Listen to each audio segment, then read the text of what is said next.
ஹல்லேலூயா. அன்னைக்கு சம்பள நாள். பொதுவாக 1ஆம் தேதி ஆகிட்டாலே எல்லாருக்கும் சந்தோஷமா இருக்கும். ஏன்னா அன்றைக்கு தான் சம்பளம் கொடுப்பாங்க. கம்பெனியில் உள்ள எல்லாருக்கும் ஒரே குஷி. காணா குறைக்கு ஸ்வீட்டு, சாப்பாடு, ட்ரீட்டு எல்லாமே கொடுப்பாங்க. இதில் சிலரை ஹானர் பண்ணுவாங்க.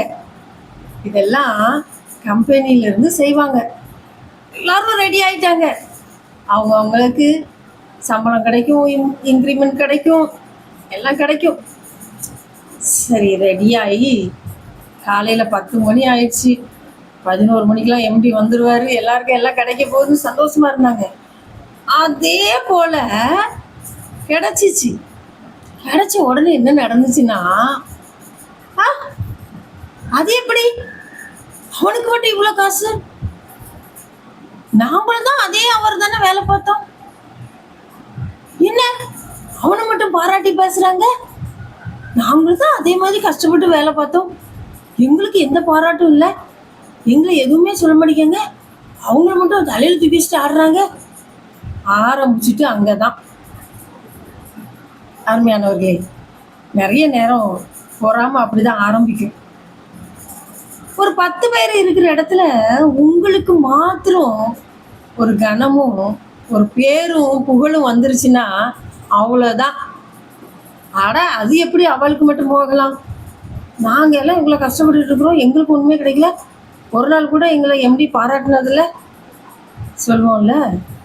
ஏன் அதை விடுங்க. 3 பேர் வேலை பார்த்துக்கிட்டு இருந்தா கூட அங்கே ஒருத்தருக்கு என்ன ஆகுது? பொறாமை ஆகுது. அவளுக்கு இதுவா, அவனுக்கு இதுவா, எங்களுக்கு கிடைக்கல. அப்படிதாங்க வாழ்க்கையில பொறாமை ஆரம்பிக்குது. உங்களுக்கு ஏதாவது ஸ்பெஷல் அவார்டு கிடைச்சிருச்சுன்னா அவ்வளோதான். உங்களுக்கு ஏதாவது ஸ்பெஷல் ட்ரெஸ்ஸு கிடைச்சிருச்சுன்னா அவ்வளோதான். ஸ்பெஷலாக உங்களை பாராட்டிட்டாங்கன்னா அவ்வளோதான். ஆரம்பம் ஆயிரும். புசு புசு புசு புசு புகைய ஆரம்பிக்கும். அப்புறம் என்னாகும்? எப்படியாவது இந்த கம்பெனியில் விட்டு உன்னை வெளியே தூக்குறனா இல்லையான்னு. அடுத்து என்னாகும் தெரியுமா? கெட்ட பேரை உண்டாக்கணும். நமக்கு இருக்கிற நல்ல பேரை எப்படியாவது கெட்ட பேரை மாற்றிடணும் அப்படின்னு நினைக்கிறாங்க.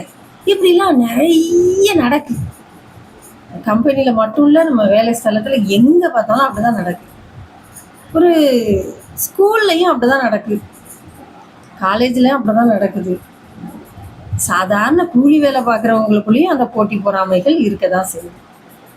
அன்பானவர்களே, இந்த போட்டி பொறாமைன்னு இருக்கு பாருங்க, இதுக்கு இடையில நம்ம சிக்கிட்டோம், பொறாமைக்கு நடுவில் நம்ம மாட்டிட்டோம்னு வச்சுக்கோங்களேன். வேத புஸ்தகத்தில் சொல்லியிருக்கு, பொறாமைக்கு முன்னால யாருமே நிற்க முடியாது. உங்களுக்கு யாராவது உங்க மேல பொறாமை பட்டுட்டாங்கன்னு வச்சுக்கோங்க, அவ்வளவுதான். அது எந்த எல்லைக்கும் கொண்டு போகும். ஒருத்தரை சாகடிக்கிறதுக்கும் துணிய மாட்டாங்க. பொறாமை அப்படி முக்கியமானதா மாறி இருக்கு. வேத புஸ்தகத்துல யோசேப்பு, அவரை பத்தி எல்லாருக்கும் தெரியும், தெரியாத ஆளே கிடையாது. ஏன்னா சின்ன வயசுல இருந்து சண்டே கிளாஸ் கதையில இருந்து இப்ப வரைக்கும் நம்ம கேட்டுக்கிட்டு இருக்கிறது அதுதான், யோசேப்பு பத்தி தான். இந்த யோசேப்புக்கு கூட அவர்கள் சகோதரர்கள் பொறாமப்பட்டது எதுக்குன்னு தெரியுமா? ஏன் பொறாமப்பட்டாங்க தெரியுமா? அவங்க அப்பா யோசேப்பு பிறந்த உடனே அவ்வளோ சந்தோஷப்பட்டாரு. 1. 2வது, எல்லார காட்டிலும் அதிகமா யோசேப்பை நேசிச்சாரு. 3வது, யோசேப்புக்கு பல வர்ண அங்கேயே தச்சு கொடுத்தாரு. போதுமா? 1வது, உங்கள் நிமித்தம் யார் மகிழ்ச்சியா இருக்கிறார்களோ அவர்களை பார்த்து பொறாமப்படுவாங்க. என்னடா, உங்களை பார்த்த உடனே அவருக்கு அவ்வளோ சந்தோஷமா, உங்களை பார்த்த உடனே. அப்படிதான் ஒரு குரூப் பாட்டு பாடுறதுக்காக ஸ்டேஜில் நின்றுட்டு இருக்கிறாங்க. அந்த ஸ்டேஜில் கிட்டத்தட்ட ஒரு 10 பேர் இருப்பாங்க. 10 பேர் பாடுறதுக்கு ரெடியாக இருக்கிறாங்க. ஒருத்தர் மியூசிக் போட்டுட்டு இருக்காங்க, ஒருத்தர் பாட்டு பாடிட்டு இருக்கிறாங்க, ஒருத்தர் சும்மாவாவது நின்றுட்டு இருக்காங்க, ஒரு டீமாக இருந்துகிட்டு இருக்கிறாங்க. இந்த அதை ப்ரோக்ராமை அரேஞ்ச் பண்ண அந்த மேனேஜர் ஒரு சேர் எடுத்துட்டு வந்து போடுறாரு, அதை துடைக்கிறாரு. இந்த 10 பேரும் அவரையே பார்க்காங்க. என்னதான் இவர் பண்றாரு, யார் வரா யார் வரா அப்படின்னு கேட்குறாங்க.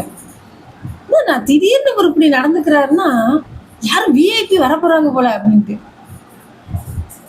வேற யாரும் இல்லை, அவங்க டீம்ல உள்ள ஒரு ஆள் தான் வருது. அவங்களுக்கு கொஞ்சம் டிலே ஆயிடுச்சு பஸ் கிடச்சி வர்றதுக்கு. இவங்க எல்லாம் ஸ்டேஜுக்கு போயிட்டாங்க, அவங்க வரல. இவங்கெல்லாம் சேர்ல ரெடியாக உட்காந்துருக்காங்க. அவங்களுக்கு சேர் எடுத்து போட்டு அப்போதான் அவர் வச்சுக்கிட்டு இருக்கிறார். இதை வேற யாரும் செஞ்சிருந்தா எங்களுக்கு பொறாம வந்திருக்காரு. அவங்க அங்கே தூரத்தில் வரும்போதே இவர் முகத்தில் அப்படி ஒரு பிரகாசம். ஏன்னா அந்த லேடி அழகாக பாடுவாங்க. அந்த டீமில் இருக்கிறவங்களே ஆடியன்ஸ் அவங்கள தான் விரும்புவாங்க. ஸோ இவருக்கும் என்ன ஆகும், அவங்க இருந்தால் நல்லா வசூல் கிடைக்கும்னு சொல்லி அவருங்க மேலே ஒரு மகிழ்ச்சி. அப்படி தூரத்தில் வரும்போதே அப்படியே சூரியகாந்தி பூ மாதிரி மலர்ந்தாச்சு. சேர் எடுத்து போட்டாச்சு, எல்லாம் போட்டாச்சு, வாங்க வாங்க வேலை யாரு வா உட்காருனாச்சு. இதை பார்த்துட்டே இருந்தாங்க. இவாளுக்கு இவ்வளோ வரவேற்பா, எல்லாருமே ஆடியன்ஸுமே கை தட்டுறது, ஒன்ஸ் மோர்ங்கிறது எல்லாம் பார்த்தாங்க.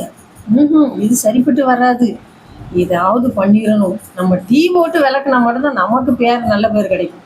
எப்படி இவங்கள டீம் ஓட்டு விளக்கிட்டோம்னா தான் நமக்கு நல்ல பேர் கிடைக்கும் அப்படின்னு ஒரு முடிவுக்கு வந்தாங்க.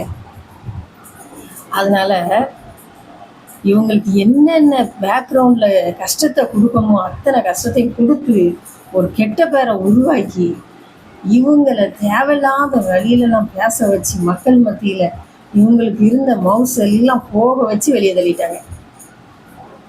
அன்பானவர்களே, ஒருவேளை நீங்கள் கூட இன்னைக்கு இந்த நிலைமையில இருக்கலாம். நான் எந்த தப்பும் பண்ணலை. இங்கே யோசிப்பு ஏதாவது தப்பு பண்ணாரா? அவர் பிறந்தது தப்பா? அவர் மேலே அவங்க அப்பா அன்பை வச்சது தப்பாங்க? அவர் மேலே அவங்க அப்பா வச்சிருந்த அன்புனால பல வருடம் அங்கேயே தச்சு கொடுத்தது தப்பாங்க? இது மற்ற பிள்ளைகளுக்கு பொறாமையை உண்டாக்கிட்டு பாருங்க. இன்னும் அவளுக்கு மட்டும் அது, இன்னும் அவனுக்கு மட்டும் அப்படி. அன்பானவர்களே, ஒரு நாள் பயங்கரமான அழுகுரலின் சத்தம். காலை மணி 7:30 இருக்கும். எல்லாரும் ஸ்கூலுக்கு காலேஜுக்கு ஆஃபீஸுக்கு கிளம்பி போகிற நல்ல பீக் ஹவர்ஸில் எல்லாம் சமையல் பண்ணிட்டு குளிச்சுட்டு ரெடி ஆகிட்டு இருக்கிற நேரம். ஒரே அழுகுறல். யார் அழுகிறதுன்னு சொல்லி நானும் தலை தெறிக்கி கதவை திறந்துட்டு ஓடுறேன். என்ன நடந்துச்சு அப்படின்னு பார்த்தா 9வது படிக்கிற ஒரு பையன், அவங்க தாய் ரோட்ல, எங்க வீட்டுக்கு நேரம் ஆப்போசிட்ல ரோட்ல போட்டாங்க அவனை. நானும் மயங்கி தான் இருக்கான் போலன்னு தண்ணி எடுத்துட்டு வந்து தண்ணி தெளிக்க வான்னு கேட்குறேன். இல்லைம்மா அவன் செத்தே 2 மணி நேரம் ஆச்சுங்கிறாங்க. இது என்ன நடந்துச்சு, ஏன் இப்படி நடந்துச்சு, உங்களுக்கு 2 பிள்ளைகள் தானே அப்படின்னா 2 பையன் ஒரு பொண்ணுமான்னாங்க. சரிங்க, இப்போ இதுல என்னங்க இருக்கு? ஒன்றும் இல்லைங்க, தீபாவளிக்கு வெடிச்ச வெடியில பாதி மிச்சம் இருந்துச்சு. சரி, அதை அப்புறமா வெடிச்சிக்கலாமா நாங்கள் வச்சிருந்தேன். சின்னவன் கேட்டான்னு தூக்கி கொடுத்தேன். என்னம்மா நீங்க ஸ்கூலுக்கு கிளம்புற நேரத்தில் வெடியை ஏன் தூக்கி கொடுத்தீங்க? சரி, அது ஆசையாக கேட்டுச்சு, சரின்னு கொடுத்துட்டேன். இவனுக்கு பொறுக்கலை. சின்னவன்ட்ட போய் எனக்கு உனக்கு வெடியை தூக்கி கொடுத்தது யாரு, இது அப்புறமா வெடிக்கலான்னு தானே வச்சுருந்தோம், யார் கொடுத்தான்னு அம்மா கொடுத்தான்னு சொல்லிட்டான். அப்போ அம்மாட்ட வந்து இவன் கேட்டிருக்கான், ஏம்மா நீ அம்மா அவன்கிட்ட வெடியை தூக்கி கொடுத்த, அப்புறமா தானே கொடுக்கணும்னு சொல்லி இருந்துச்சு. கேட்டதுக்கு அவங்க அம்மா சொல்லியிருக்காங்க, சின்ன பையன் தானேப்பா கொடுத்துட்டேன்ப்பான்னு இருக்காங்க. ஏன் சின்ன பையனோடனே உனக்கு அவ்வளோ பிடிக்குமோ? நான் என்ன பிடிக்காதா உனக்கு அப்படின்னு கேட்டிருக்காங்க. அப்படி அந்த அர்த்தத்தில் நான் கொடுக்கலையா, இது வந்து அவங்க கொஞ்சம் விளையாடிட்டு போகிறோம், விடு, நேரம் ஆயிடுச்சு, நீ போய் குளிச்சுட்டு கிளம்பு அப்படின்னு சொல்லிட்டு அவங்க பாட்டு சமைக்க ஆரம்பிச்சிட்டாங்க. மயான அமைதி வீட்டில், எந்த சத்தமுமே இல்லை. இந்த சின்னது பொடுசு 3வது இருக்கு பாருங்க, அது என்ன பண்ணியிருக்கு, கதவை தட்டி தட்டி பார்த்துருக்கு, கதவு திறக்கலை. உடனே அந்த ஓட்டை வழியாக பார்த்துட்டு கால் மட்டும் தொங்குறது தெரிஞ்சிருக்கு. அப்போ அவங்க அம்மாட்ட வந்துட்டு, அம்மா அண்ணன் தொங்கிட்டு இருக்கான்னு.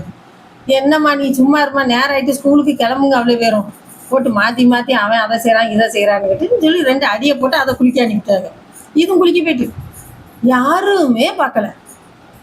பார்த்தா ஃபேன் கம்பியிலேயே அவன் தூக்கு போட்டு செத்துட்டான். பாருங்க, ஒருத்தர் நம்ம மேல அன்பா இருந்தாலோ மனமகிழ்ச்சியா இருந்தாலோ எல்லாருக்கும் முன்பாக நமக்கு ஏதாவது ஒரு ஸ்பெஷல் கிஃப்ட் கொடுத்தாலோ எல்லாருக்கும் என்ன உண்டாக்குது, பொறாமையை உண்டாக்குது. ஏன்னா அவங்களுக்கு மட்டும் அப்படியா, ஏன்னா அவங்க மட்டும் தான் அவங்களுக்கு விசேஷித்தமானவங்களா? எம்டினா எல்லாருக்கும் தான் எம்டி, மேனேஜர்னா எல்லாருக்கும் தான் மேனேஜர். எல்லாருக்கும் ஒன்று போல நேசிக்க தெரியலையே, அவங்கள மட்டும் தலையில் தூக்கி வச்சிருக்காங்களே. இங்கே யோசேப்புக்கு எந்த பாவமும் செய்யலை. ஆனால் யோசேப்புக்கு நடந்த கதி என்ன? ரெண்டாவது யோசேப்புக்கு நடக்கிற ஒரு சம்பவத்தை பாருங்க. கர்த்தர் ஒரு சொப்பனம் கொடுக்குறாரு யோசேப்புக்கு. அந்த சொப்பனத்தை பார்த்துட்டு வந்துட்டு சகோதரர்கள்ட்ட சொல்றாரு, அப்பா அம்மாட்ட சொல்றாரு, அடே நாங்க உன்னை வணங்குவோம், அம்மா அப்பாவும் உன்னை வணங்குவாங்களோ, நீ என்ன அவ்வளோ பெரிய அப்பாட்டாக்கறா அப்படின்னு ஆரம்பிச்சிட்டு. கர்த்தர் சொப்பனம் கொடுத்ததுக்கு யோசேப்பு என்ன செய்வாரு? இப்போ புரியுதுங்களா? பொறாம எந்த அளவிற்கு ஒரு மனுஷரை வெளியே தள்ளுது பாருங்க. உடனே அவங்க அப்பாவும், நீ இப்படிலாம் பேசக்கூடாது யோசேப்பு, இது தப்பு அப்படிங்கிறாரு. யோசேப்புக்கு ஒன்றும் புரியலை, நான் என்ன தப்பு பண்ணேன்? நீங்கள் என்னை நேசிச்சிங்க, கர்த்தர் என்னை நேசிச்சு எனக்கு ஒரு சொப்பனத்தை கொடுத்தாரு, நான் சந்தோஷமாக சொன்னேன், அவ்வளோதான். அதுவுமா தப்பு? சரின்னு விட்டுட்டாரு, எதுவுமே பேசலப்பான்னு. அப்புறமா இந்த சம்பவம் எந்த அளவுக்கு வீரியமாக போயிருக்கு பாருங்க. மனசுக்குள்ளேயே வன்மத்தை வச்சு வச்சு டைமிங்கை தேடி தேடி தேடி எப்படியாவது யோசிப்பை கொலை செஞ்சிடணுங்கிற அளவுக்கு போயிட்டு. அன்பானவர்களே, உங்கள் வேலையில் நீங்கள் ஜாக்கிரதையாக இருக்கீங்க, வேலையில் கவனமாக இருக்கிறீங்க, உங்களை எல்லாரும் பாராட்டுறாங்க, உங்கள் நிமித்தமாக அவங்க சந்தோஷமாக இருக்காங்க, மன மகிழ்ச்சியாக இருக்காங்க. இது இவங்களுக்கு பொறுக்கலை. எப்படி இப்படி சந்தோஷப்படலாம், எப்படி இப்படி நடக்கலாம், எப்படி இவங்களுக்கு மட்டும் இந்த கிஃப்ட் கொடுக்கலாம், எப்படி இவங்க மட்டும் இந்த இவ்வளோ அழகான ட்ரெஸ்ஸை போட்டுக்கிட்டு இருக்கலாம்.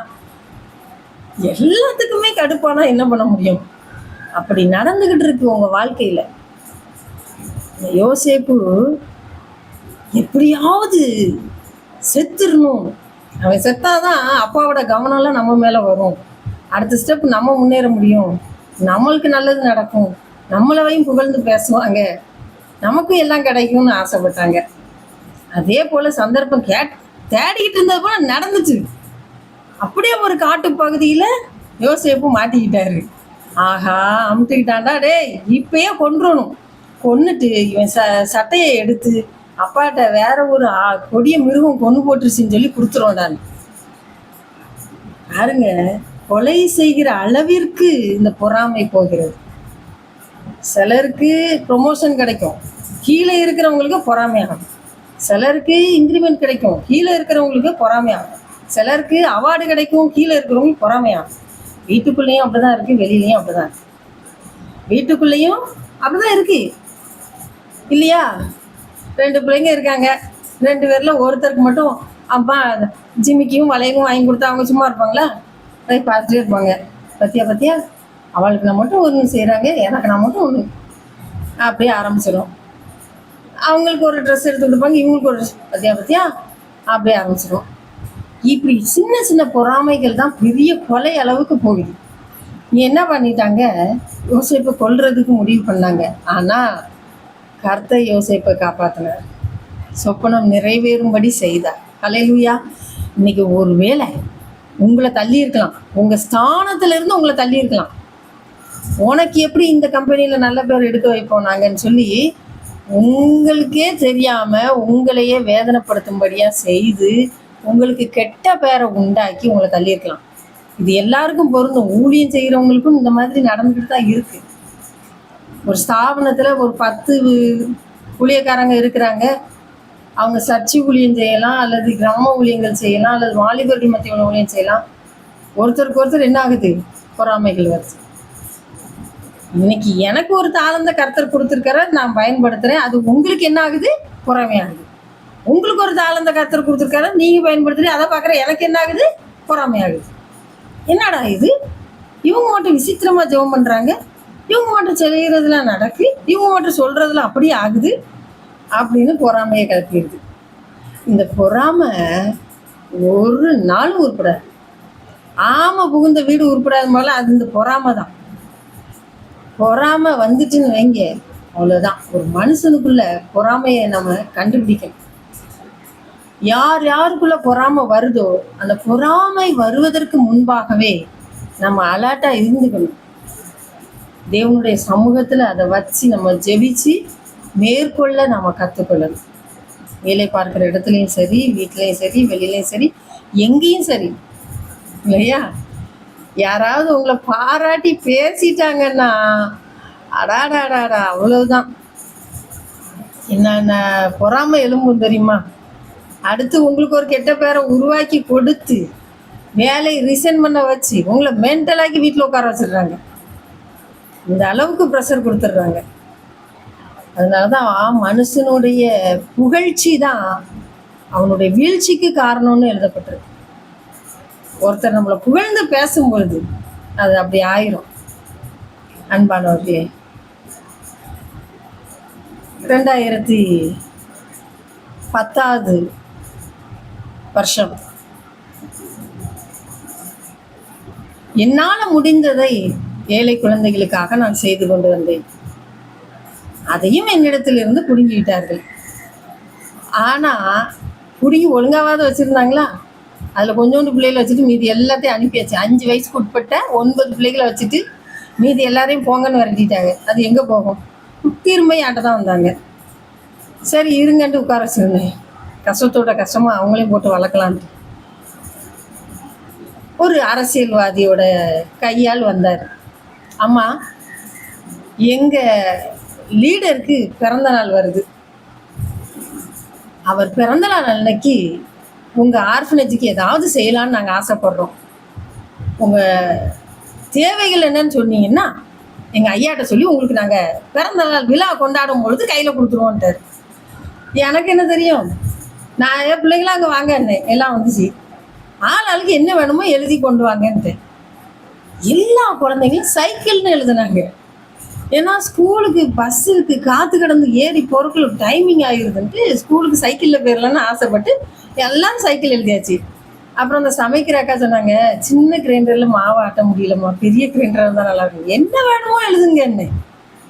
எல்லாம் என்னென்ன வேணுமோ எல்லாம் எழுதியாச்சு. எழுதி அந்த லிஸ்ட்டு ஏன்டா வந்துருச்சு. லிஸ்ட்டை பார்த்தோன்னே எனக்கு சிரிப்பாக வந்துச்சு. ஏம்மா இதெல்லாம் யாருமா வாங்கி தருவா அப்படின்னு.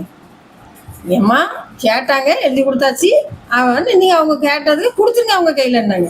எழுதின பிறகு நம்ம என்ன செய்ய முடியும்ட்டு கொடுத்துட்டேன். இருந்தாங்க ஐயா அப்படின்னு. அவங்களும் வாங்கிட்டு போனாங்க. சரி அவ்வளோதான், இனிமேல் எங்கள் அவ்வளோதான் நாங்கள் மறந்துட்டோம். இந்த சம்பவமே மறந்து போச்சு. 15 நாள் கழிச்சு உண்மையில அவருக்கு பிறந்த நாள். பயங்கர மேடை போட்டு ஊரே ஜேஜேன்னு இருக்கு. இதில் எங்களை கூப்பிட்டுருக்காங்க நம்ம டீமை. அங்கே முடிச்சுட்டு நம்ம பிள்ளைகள் எல்லோரும் மொத்தமாக நாங்கள் போகிறோம். போயிட்டு அங்கே விழாவெல்லாம் பார்த்துட்டு அவங்க கொடுக்குற கிஃப்ட்டை வாங்கிட்டு சாப்பாடு நைட்டு அங்கேயே தருவாங்க. சாப்பிட்டுட்டு நீங்கள் வீட்டுக்கு பத்திரமா போயிடலாம், உங்களுக்கு நாங்கள் பஸ் அனுப்புகிறோம், பஸ்ஸில் வந்துருங்கன்ட்டாங்க. ஆனால் இது வரையும் சொல்லிட்டு வந்தாச்சு. வந்து வாங்கன்னு கூப்பிட்றாங்க. சரி நாங்களும் போயாச்சு. போனால் நான் சொன்னேன்ல 9 வயசுக்கு உட்பட்ட 5 வயசுக்கு உட்பட்ட 9 பிள்ளைகளை மட்டும் எடுத்தாங்கன்ட்டு. அவங்ககிட்டையும் போய் கேட்டிருக்காங்க, உங்கள் ஆர்ஃபனேஜுக்கு என்ன வேணும்ன்ட்டு. அது நம்ம ஆர்ஃபனேஜை தான் அவங்க வாங்கிட்டு போயிட்டாங்க. ஓகேவா? அதில் நிறைய கோல்மால்லாம் இருக்குன்னு வைங்க, வாங்கிட்டு போயிட்டாங்க. அதுலேயும் வெறும் 9 பிள்ளைகள் 5 வயசுக்குள்ளே உள்ள பிள்ளைகள். அதுக்கு என்ன கேட்கும்? பேனா பென்சிலு நோட்டுன்னு எழுதியிருப்பாங்க போல. இங்கே மேலே நின்றுட்டு பயங்கர வரவேற்பு, பயங்கரம். காணா குறைக்கு என்னை கூப்பிட்டு வச்சு ஒரு சால்வையை வேற போட்டாங்க. நான் சொல்கிறேன், இதெல்லாம் எதுக்குய்யா? இதெல்லாம் எனக்கு வேண்டான்னா கேட்குறாங்களா? காணா குறைக்கு பேசுகிறாங்க, புகழ்ந்து வேற பேசிட்டாங்க. நாங்கள் வாட்ச் பண்ணிட்டே தான் இருக்கோம், சும்மா ஒன்றும் இவங்களுக்கு இதெல்லாம் வாங்கி கொடுக்கல. நாங்கள் ரொம்ப நாளாக வாட்ச் பண்ணிட்டு தான் இருந்தோம், எப்படி இவங்க பிள்ளைங்களை வளர்க்குறாங்க, கவனிக்கிறாங்க, எல்லாம் கவனிச்சுட்டு தான் இதெல்லாம் உங்களுக்கு நாங்கள் வாங்கி கொடுக்குறோன்னு புகழ்ந்து பேசிட்டாங்க. போதுமே, வேற ஒன்றுமே வேண்டாமே, அதெல்லாம் தோழி முடிச்சிட்டாங்க. இப்போ புரியுதா? புகழ்ச்சி எந்த அளவுக்கு நம்மளை வேதனைப்படுத்தி கீழே தள்ளி அப்பா கெட்ட பேரை உருவாக்குவாங்க பாருங்க. அதைத்தான் நான் ரொம்ப வேதனையாக இருக்கும். ஒரு நல்ல பேரை சம்பாதிக்கிறதுக்கு வாழ்நாள் முழுசும் கஷ்டப்படணும். ஆனால் கெட்ட பேர் ஒரு நிமிஷத்துல கொடுத்துருவாங்க.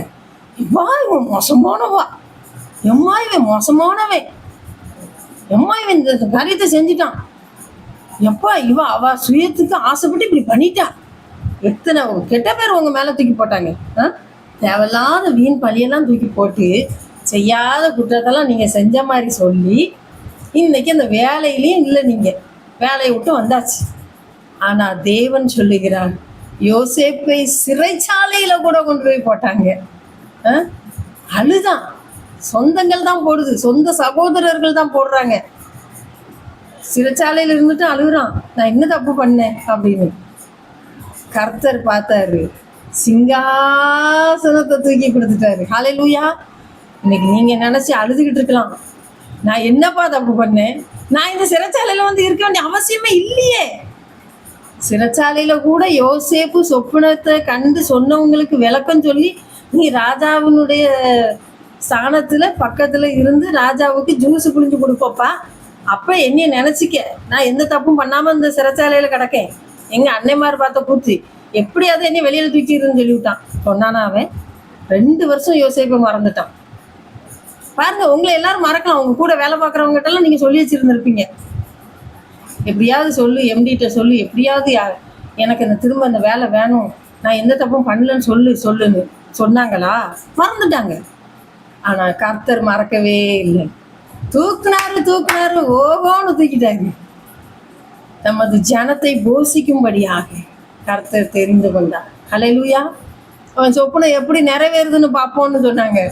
சொப்பனை நிறைவேறிச்சு. அண்ணன்மாரெல்லாம் வந்தாங்க, காலில் உலாத குறையாக அழுதாங்க, ஐயா எங்களை மன்னிச்சிருங்க. அன்பானவர்களே, நம்ம அதை எதிர்பார்க்கல, ஆனா உள்ளம் எவ்வளோ உடைக்கப்பட்டு இருக்கு தெரியுமா?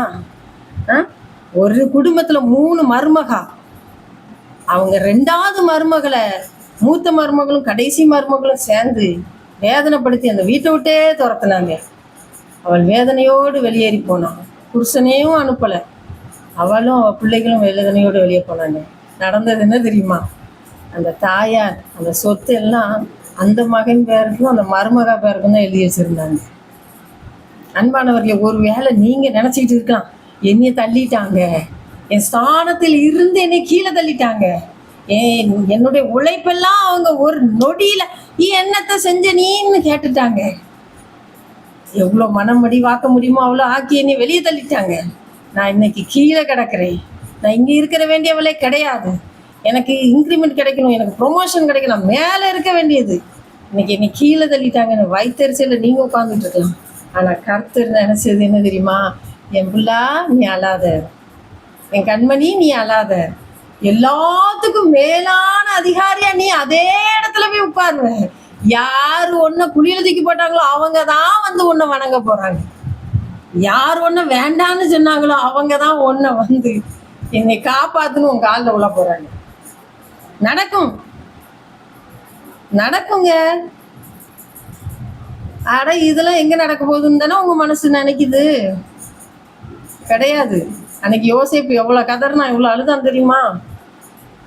ஆனா யோசேப்புடைய உள்ளம் எவ்வளவு வேதனைப்பட்டுச்சோ அந்த அளவுக்கு தேவன் யோசேப்பு உயர்த்தினார். எப்படி உயர்த்தினார் தெரியுமா? ராஜா சொல்றாரு, முத்திர மோதிரத்தை கலத்தி அவர் கையில கொடுத்துட்டு, இந்த சிங்காசனத்துல ஒரு பேருக்கு தான் நான் ராஜாவா உட்கார்ந்துட்டு இருக்கிறேன், ஆனா நீதான் என் நாட்டை என் ஜனங்களையும் ஆள போற, ஓ அனுமதி இல்லாம ஒருத்தர் கையையோ காலையோ அசைக்க முடியாதுன்னு சொன்னார்.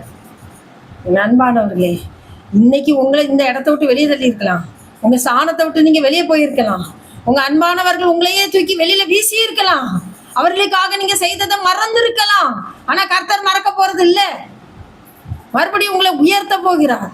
மறுபடியும் உங்க ஸ்தானத்துக்கு நீங்க வர போறீங்க. சாதாரணமா இல்ல, ராஜ மரியாதையோடு வர போறீங்க, உட்கார போறீங்க, அதிகாரத்தை கையில எடுத்துட்டு உட்கார போறீங்க, ஆள போறீங்க. சும்மா இல்லை, ஏதோ நீங்க இழந்து போன அந்த ஸ்தானம் உங்களுக்கு மறுபடியும் கிடைக்கும், நான் மறுபடியும் அந்த ஸ்தானத்துல போய் உட்கார்ந்தா போதும்னு நீங்க நினைக்கீங்க. அப்படிதான் யோசிப்பு நினைச்சாரு. நான் எந்த தப்பு செய்யலைன்னு சொல்லு, ராஜாட்ட சொல்லு, இது சகோதரர்கள் பொறாமையில என்னை கொண்டு இங்க இருந்து போட்டாங்க, நான் எந்த தப்பு செய்யல, என்னை காப்பாத்துன்னு சொன்னான். எப்படி நினைச்சாரு தெரியுமா? இந்த ஜெயில இருந்து நான் வெளியில போனா போதும்னு நினைச்சாரு. கர்த்தர் எப்படி நினைச்சாரு தெரியுமா? அவன் சொப்பனத்தை நிறைவேற்றணும்னு நினைச்சாரு. எனக்கு அன்பானவர்களே, இன்னைக்கு நீங்க நினைச்சிட்டு இருக்கலாம், எனக்கு இந்த சூழ்நிலை மாறினா போதும், எனக்கு இந்த கஷ்டம் மாறினா போதும், மறுபடியும் என் ஸ்தானத்துல நான் இருந்தா போதும்னு நினைக்கிறீங்க. ஆனா கர்த்தர் அப்படி நினைக்கல. உங்களை ஓகோன்னு தூக்கி உயர்த்தி வச்சு அத்தனை பேரையும் உங்க காலுக்கு கீழே உட்கார வைக்கத்தான் போறாரு. அன்னைக்கு அவங்க உங்க சொல்படி கேட்கணும், கேட்க வைப்பாரு. எப்படி நடக்குமா? நடக்கும். என் தேவனால் கூடாத காரியம் ஒண்ணும் இல்லை. விசுவாசிக்கீங்களா? யோசேப்புக்கு கூட, யோசேப்பு தேவனோடு இருந்தாரு, கர்த்தர் யோசேப்போடு இருந்தாரு, ரைட்டு. ஆனா யோசேப்பு கூட என்ன நினைச்சாரு தெரியுமா? இப்படிலாம் ஒரு பதவி, இப்படிலாம் ஒரு ஆளுகை அவருக்கு வரும்னு நினைச்சு கூட பாருங்க, நினைக்கல. மொத்தத்துல அவர் அதுக்கெல்லாம் ஆசைப்படல. ஆனா கர்த்தர் நினைச்சார். இன்னைக்கு நீங்களும் அப்படிதான் நினைச்சிட்டு இருக்கிறீங்க. எனக்கு இதெல்லாம் கிடைக்கட்டாலும் பரவாயில்ல, இருக்கிறது போதும்ட்டு. ஆனா கர்த்தர் நினைச்சிருக்கிறாரு, உயர்த்துதான் போறாரு. உயர்வுனா சாதாரண உயர்வு இல்லை. என் ஜனங்கள் உன் உத்தரவின்றி அவர்கள் கையையோ காலையோ அசைக்க முடியாதுன்னு வந்துச்சு பாருங்க, அப்படி வரப்போகுது. இதுதாங்க உண்மையான உத்தரவு. இந்த உத்தரவின்படி தாங்க நீங்க செய்ய போறீங்க. உங்களுக்கு கிடைக்க போற உயர்வு இப்படிதான் வரப்போகுது. விசுவாசிக்கீங்களா? இன்றைக்கு தேவன் உங்களோட பேசிட்டு இருக்கிறார். இழந்ததை இழப்ப அப்படியே தர்ற தேவன் அல்ல, இழப்பின் மேல உயர்த்துவார். எந்த இடத்துல அவமானப்படியோ அந்த இடத்துல உயர்த்துவார். உங்களுக்கு அதிகாரத்தை கையில கொடுப்பார், ஆளுகையை கையில கொடுப்பார், கனத்தை கொடுப்பார், மகிமையை கொடுப்பார், மேன்மையை கொடுப்பார். இதுதான் என் கர்த்தர்.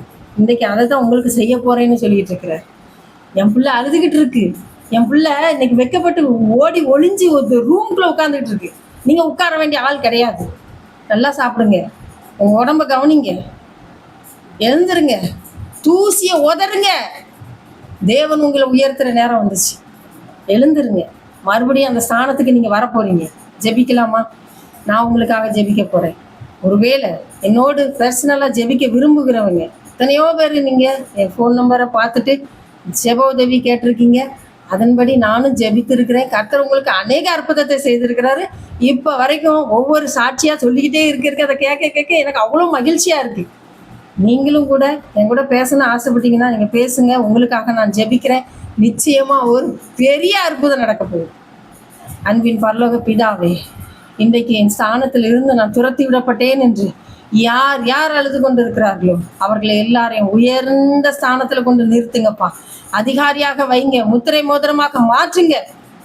அவர்கள் சொல்லுக்கு அத்தனை பேரும் கீழ்ப்படிய வேண்டும் என்று சொல்லி நீங்க மாற்றுங்க தகப்பனே. இந்த கண்ணீர் மாறட்டும், இந்த துக்கம் மறையட்டும், இந்த வேதனை மறையட்டும். அன்பு சகோதரி அல்லாத கர்த்தர் உன்னை மறுபடியும் அதே இடத்துல உயர்த்துவேன் என்று சொல்லுகிறார். அந்த இடத்துல கொண்டு போய் சும்மா இல்லை அதே பதவியை கொண்டு போய் வைக்க மாட்டாரு. மேலும் உங்களை உயர்த்தி உங்களுக்கு கீழே அதிகாரத்தை கட்டளையிடுவேன் என்று சொல்லுகிறார். நன்றி பரிசுத்த ஆவியானவரே. உங்க பிள்ளைகள் ஒவ்வொருவரையும் ஆசீர்வதிங்க. அவர்கள் தேவைகளை சந்திங்கப்பா. இந்த பொறாமைக்கு முன்னால நிக்கத்தக்கவன் யார் என்று சொல்லி கேட்ட வசனத்தின்படி இந்த பொறாமையினால சிக்குண்டு அநேக குடும்பங்கள் சீரழிஞ்சிக்கிட்டு இருக்கப்பா. அவனுக்கு இதா, அவளுக்கு இதான்னு சொல்லி அப்படிப்பட்ட பொறாமையின் குணத்தில் இருந்தீங்களே பாதுகாப்பீராக, விலக்கி காத்துக்கொள்வீராக, அழிவுக்கு மீட்டு ரட்சிப்பீராக. உங்க பிள்ளைகளை ஆசீர்வதியும். குழந்தை பாக்கியம் கிடைக்கட்டும், திருமண காரியம் நடக்கட்டும், வீடு கட்டப்படட்டும், கடன் மாறட்டும் இயேசுவின் நாமத்துல, வியாதி மறையட்டும், வேலை வாய்ப்பு கிடைக்கட்டும், இழந்து போனது மறுபடியும் அவர்கள் பெற்றுக்கொள்ளட்டும், சந்தோஷம் மகிழ்ச்சி அந்த வீட்டுக்குள் கேட்கும்படி செய்யுங்கப்பா. ஆவியானவருடைய கரத்திலே ஒப்பு கொடுக்கிறோம். இயேசுவின் நாமத்தில் ஜெபிக்கிறோம் நல்ல பிதாவே. ஆமேன் ஆமேன். பிரியமானவர்களே, உங்கள் தொழிலோ அல்லது உங்கள் வியாபாரமோ, உங்களுக்கு கடன் பிரச்சனையோ, குழந்தை பாக்கியம் வேணும்னு எந்த பிரச்சனையா இருந்தாலும் சரி, நீங்க ஃபோன் பண்ணுங்க. நாம் இணைந்து ஜெபிப்போம். கர்த்தர் நிச்சயமாக உங்களை ஆசீர்வதித்து மேலும் மேலும் உயர்த்த வல்லவராக இருக்கிறாரு. இழந்துட்டேனே நினைக்காதீங்க. இன்னைக்கு வாழ்க்கை கிடையாது, எனக்கு முடிஞ்சு போச்சு, இன்னும் என்ன அவ்வளோதான், இன்னும் நான் வாழ்றவளோ அர்த்தம் இல்லை, எனக்கு அது இல்லை இதில் எதுவுமே நினைக்காதீங்க. உங்களுக்காக ஜெபிக்க நான் இருக்கிறேன். நாம இணைஞ்சு ஜெபிச்சு தேவனுடைய ஆசீர்வாதத்தை பெற்றுக்கொண்டு இந்த உலகத்தில் சிறந்தவர்களாய் சாட்சியாய் தேவனுக்கு மகிமையாய் வாழப்போறோம். சரிங்களா? கட்டாயமாக எனக்கு ஃபோன் பண்ணுங்க. உங்களுடைய ஃபோன் காலுக்காக நான் வெயிட் பண்ணிட்டு இருக்கேன். நான் உங்களுக்காக வெயிட் பண்ணிட்டு இருப்பேன். நீங்கள் என்கிட்ட பேசுங்க. நானும் உங்கள்கிட்ட பேச ஆசைப்படுறேன். தொடர்ந்து நான் உங்களுக்காக ஜெபிக்கவும் ஆசைப்படுறேன். கர்த்தர் தாமே உங்களை ஆசீர்வதிப்பாராக. ஆமேன். அல்லேலூயா.